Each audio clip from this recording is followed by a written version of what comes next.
Voilà, bonjour à tous, bienvenue. Donc, Matthieu 23, à partir du verset 7, je pense, hein, ça a vérifié, mais bon, c'est dans Matthieu 23. Jésus dit, ils aiment à se promener sur les places publiques et se faire appeler Rabbi, Rabbi. Mais vous, ne vous faites pas appeler Rabbi, car vous n'avez qu'un seul maître dans les cieux, Christ. Et vous êtes tous frères.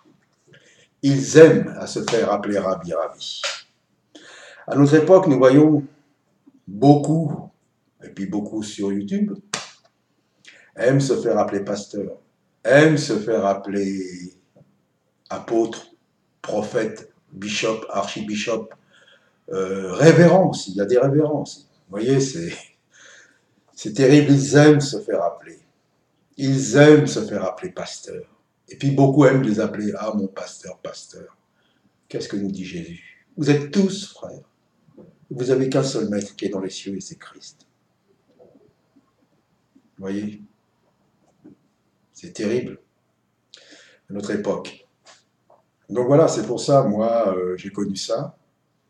Vous savez, quand vous arrivez dans l'évangile au début, puis quand vous êtes dans une assemblée, on voit que vous êtes cédé pour le Seigneur, alors donc on commence, et puis si vous commencez à prier, puis oh là là, quand tu pries, tout ça, et là, claque l'orgueil. Ah, tu seras un grand pasteur, puis quand tu commences un petit peu à prêcher, si on te laisse prêcher, ah, tu seras un grand pasteur. Ah, quand tu vas prêcher, il y aura l'onction, tout ça. Voilà, tout ça, c'est mauvais. C'est très mauvais, ça. Ça, c'est l'orgueil, ça, c'est le diable. Qu'est-ce que dit Pierre à Jésus après avoir la révélation qui était le Christ? Quand Jésus lui dit, oui, mais alors voilà, après la révélation, il faudra que que je souffre beaucoup de la part des chefs religieux et que je meure. Ah non, mais non, ça t'arrivera pas toi. Oh. Qu'est-ce que lui dit Jésus? Arrière de moi, Satan, c'est la chair, ça. Vous voyez, Jésus ne met pas les compliments. Ce qui doit arriver, doit arriver. Ce qui est vrai est vrai. Ce qui est écrit est vrai. Ou c'est blanc, ou c'est noir. Il n'y a pas de demi-mesure avec le Seigneur. C'est la réalité. Donc voilà, et puis dans les assemblées, vous savez, moi j'ai connu, je parle de ce que je connais. Vous savez, pasteur, après, bon, ça vous monte à la tête. J'ai bien été appelé pasteur. Non pas que je voulais me sentir supérieur aux autres, mais on m'avait mis dans la tête que c'était le seul moyen de servir Dieu, alors c'est totalement faux. Alors j'aimais ça. Qu'est-ce que j'aimais si on m'appelait pas pasteur, oh là là. Et puis je voyais, hein, ça m'est déjà arrivé, quand j'étais avec un frère, si bon, on rencontre un autre frère, bonjour, bonjour, c'est tout. Et puis il suffit que ce frère, tu sais, c'est le pasteur. Oh là, oh là, oh mon frère, oh là. Vous voyez la différence? Et puis, dans beaucoup de pastorales, vous savez ce qu'ils se disent entre eux, s'il y en a un qui a un peu plus de liberté, qui disent oui, il laisse quelques-uns prêcher, alors que normalement tout le monde doit être utilisé. Exercer les dons spirituels, c'est toute l'assemblée. Pas forcément comme pasteur, mais de tous les dons. Non, mais il ne faut pas que tu laisses trop, parce que tu n'auras plus l'autorité. Tu n'auras plus de contrôle sur ton assemblée. Vous voyez, donc c'est leur assemblée, et ils contrôlent leur assemblée. Ils le disent, je l'ai entendu, moi. Je l'ai entendu. Ils le disent entre eux. Vous voyez comment ils manipulent? Donc voilà, passons là-dessus. Je ne suis pas un réformateur.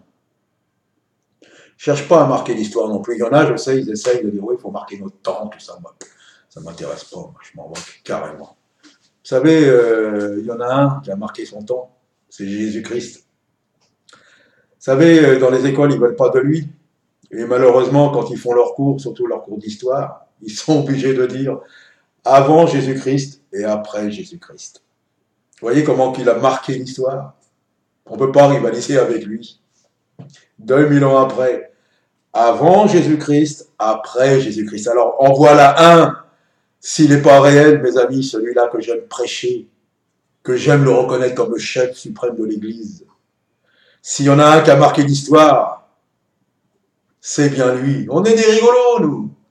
Donc voilà, donc moi je ne cherche pas à marquer l'histoire, je ne cherche pas à rien, que lui.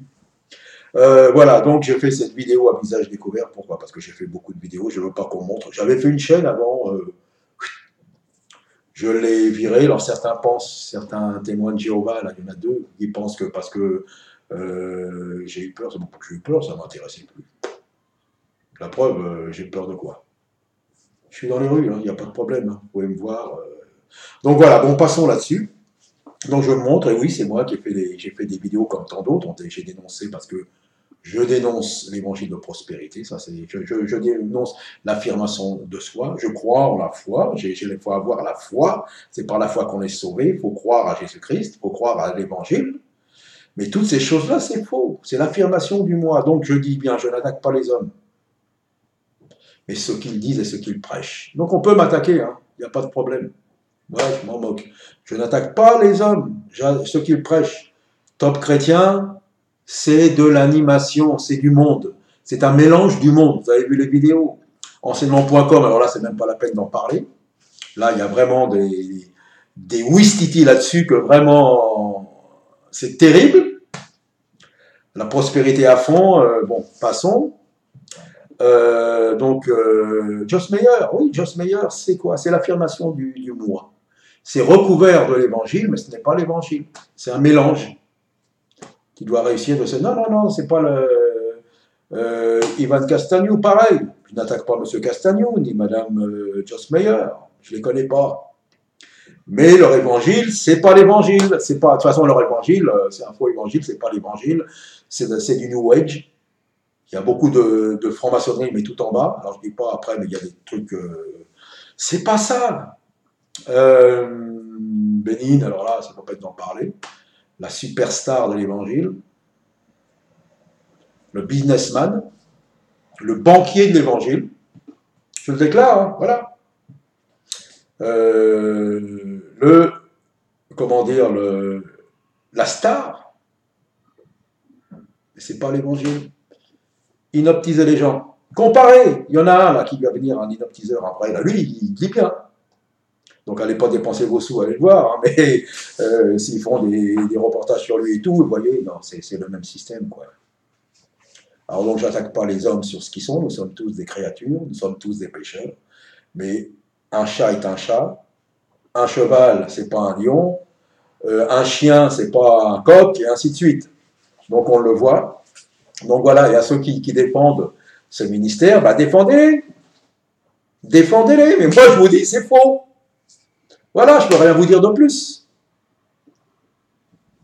Donc voilà, nous sommes vraiment à un temps particulier. Les informations sont là. Vous écoutez. Et si vous avez le discernement, si vous lisez la parole de Dieu, surtout dans l'Ancien Testament, nous voyons qu'est-ce que Dieu emploie des ennemis du peuple de Dieu pour châtier son peuple. Il se passe des choses. Les informations sont, on le sait très bien, filtrées, choses qui passent. Il y a quand même des choses qui passent, et puis vous pouvez vous renseigner, et puis essayer de chercher. Celui qui cherche trouve, celui qui frappe ouvre.